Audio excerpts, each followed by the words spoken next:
할렐루야, 좋은 아침입니다. 오늘은 야고보서 2장 1절로부터 6절까지의 말씀을 통해서 매일 신세계를 만드는 사람들이라는 제목으로 함께 은혜의 말씀 나누기를 원합니다. 야고보서는 오늘 아주 구체적이고도 실제적인 성도의 삶에 대한 가르침을 우리에게 말씀하고 있습니다. 특별히 야고보서의 근간을 이루는 신앙적 배경이 되는 것이 있는데, 첫 번째는 예수님의 가르침이고요. 두 번째는 구약의 잠언이죠. 그리고 이는 다시 한 가지 주제로 규합이 될 수 있는데, 그것은 바로 믿음의 사람들이라면 이 땅에서 증거될 수밖에 없는 삶이 바로 하나님을 사랑하는 것과 이웃을 사랑하는 것, 이 두 가지 고백이다라는 것이죠. 그리고 이것이 매일매일 연습되어지고 훈련되어지는 곳, 그것은 바로 교회라는 것을 야고보서는 강조합니다. 그런데 참으로 연약한 사람들의 공동체가 동시에 교회이기에 가장 먼저 이러한 민낯이 드러나는 것이 역시 또한 교회가 되겠죠. 당시 예루살렘 교회를 필두로 열방으로 뻗어가던 초대 교회들에게는 속속들이 계속되어지는 문제들이 발생하게 되는데, 그것은 바로 교인들끼리의 갈등이었습니다. 그래서 야고보서를 보면 대부분의 내용이 이 내부적 갈등을 어떻게 해결하는가에 대한 내용들이죠. 특별히 각 교회마다 경제적인 상황에 의해서 잘 사는 사람과 그렇지 못한 사람이 구분되기 시작합니다. 마치 물과 기름처럼 서로 어울리지 못하고 두 층으로 갈라진 채 저마다 교회는 홍역을 치르고 있는 상황이었죠. 분명히 하나님을 아버지로 삼는 믿음의 형제와 자매로 삼아 주신 공동체인데, 이 형제와 자매라는 말이 무색할 정도로 교회는 얼마를 가지고 있느냐, 경제적인 그 유무와 신분, 지위, 권력의 내용들로 사람들을 가늠하고 판단하고 구별하고 심지어 차별까지 하는 일을 일삼게 되었습니다. 이것은 정말로 하나님 앞에 큰 죄가 됨에도 불구하고 말이죠. 그 이유는 결과적으로 이것은 하나님을 평가하는 행위이기 때문입니다. 성경은 분명하게 우리에게 알려주시고 있죠. 세상의 모든 인간은 하나님의 형상으로 창조된 존재라고 말이죠. 그래서 사람은 그 존재만으로도 그 누구에게 침해받을 수 없는 절대적인 존엄성을 가지고 있는 존재가 됩니다. 그런데 이러한 사람을 어떤 기준으로 평가한다? 이것은 결코 있을 수 없는 일이죠. 그래서 오늘 본문 말씀 1절은 사람을 외모로 취하지 말라라고 단호한 명령으로 기록될 수 있음에도 불구하고, 그렇게 하면 안 되는 이유, 절대 그렇게 해서는 안 되는 그 신학적 당위성을 먼저 제시하고 있습니다. 1절입니다. 형제들아, 너희는 다름 아닌 영광의 주, 곧 우리 주 예수 그리스도에 대한 믿음을 가진 자이기에, 주 예수 그리스도에 믿음이 있는 자라면 절대로 그런 행동, 사람을 외모로 취하는 행동을 할 수 없다라는 신학적 근거를 분명히 밝히고 말씀을 시작합니다. 그럼에도 불구하고 참으로 안타깝게도 당시 많은 초대교회 성도들은 스스로 예수를 믿는다라고 입으로 시인했지만 죄 중에 죄의 모습을 가지고 이중적 삶을 살고 있었습니다. 야고보 사도는 이러한 작금의 상태를 보면서 거룩한 분노하는 마음으로 아주 적나라하고 구체적으로 이를 비판하게 되는 것이 바로 2절과 3절이죠. 만일 너희 회당에 금가락지를 끼고 아름다운 옷을 입은 사람이 들어오고 또 남루한 옷을 입은 가난한 사람이 들어올 때에 너희가 아름다운 옷을 입은 자를 눈여겨보고 말하되 여기 좋은 자리에 앉으소서 하고, 또 가난한 자에게 말하되 너는 거기 서 있든지 내 발등상 아래에 앉으라.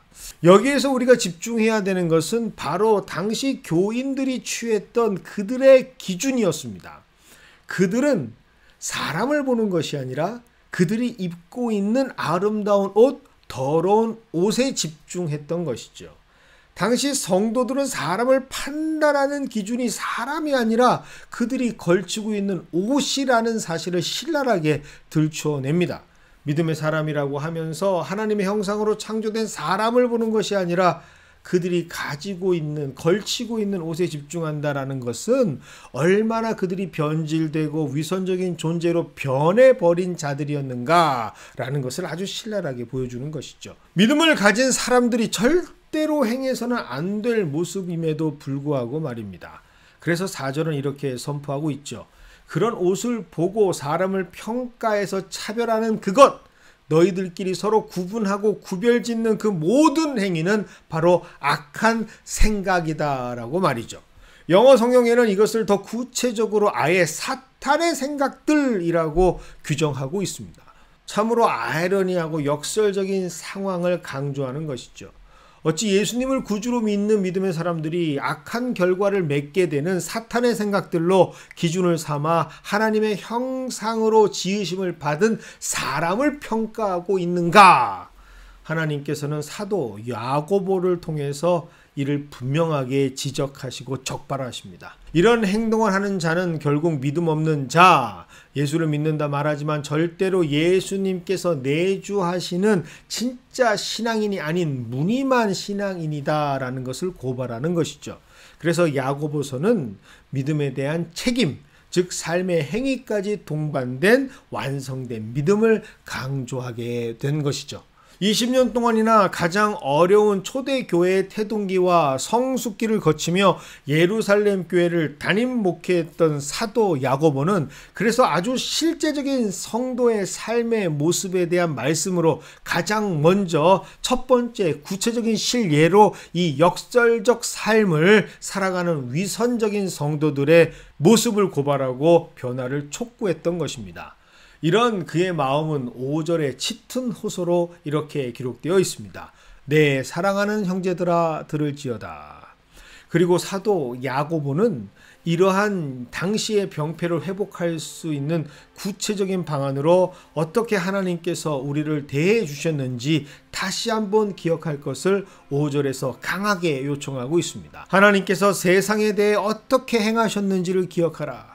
가난한 자를 택하사 믿음에 부요하게 하시지 않았느냐. 그래서 우리가 세상이 아닌 하나님을 사랑하는 자가 되게 하시고 이 땅에서 하나님의 약속하신 나라를 유업으로 받게 하지 아니하셨느냐라고 선포합니다. 그래서 굉장히 중요한 포인트가 우리에게 발견됩니다.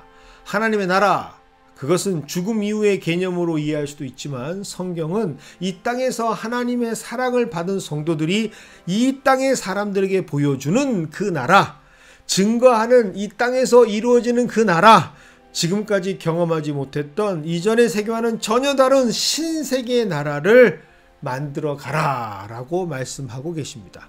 즉 하나님의 사랑으로 믿음의 사람들이 만들어가는 하나님의 나라는 그것이 증거되는 삶의, 성도들의 삶의 자리가 되어야 한다라는 선포였죠. 이것을 위해 사도 야고보는 교회 공동체는 물론 진솔한 성도의 삶과 그 행위가 현실에서 열매 맺어야 함에도 불구하고 그것이 가장 먼저 이루어져야 하는 교회에서조차 이루어지지 못하고 있는 신앙생활을 안타까워하면서 오늘 말씀을 선포하고 있습니다. 그래서 오늘 우리에게 주어진 이 말씀은 우리 삶을 비춰보는 말씀이 됩니다. 나는 과연 믿는 사람으로서 이 땅에서 하나님 나라를 만들며 살아가고 있는가 말이죠. 오늘 우리는 수많은 사람들을 만나게 됩니다. 그리고 그 사람들을 대하는 우리의 태도는 믿음이 증거되는 삶의 자리입니다. 그리고 그곳에서 우리가 보여주는 삶의 태도는 우리의 뿌리 깊은 실상을 반영하고 드러내게 됩니다. 나는 과연 누구인지 말입니다. 내 사랑하는 형제들아, 오늘 이 말씀에 부합되는 믿음의 형제 자매로 우리가 행하는 모든 삶의 자리에서 세상 기준이 아닌 새로운 하나님의 나라를 만들어가는 믿음의 사람들로 살아가는 저와 여러분이 되기를 주님의 이름으로 축원드립니다.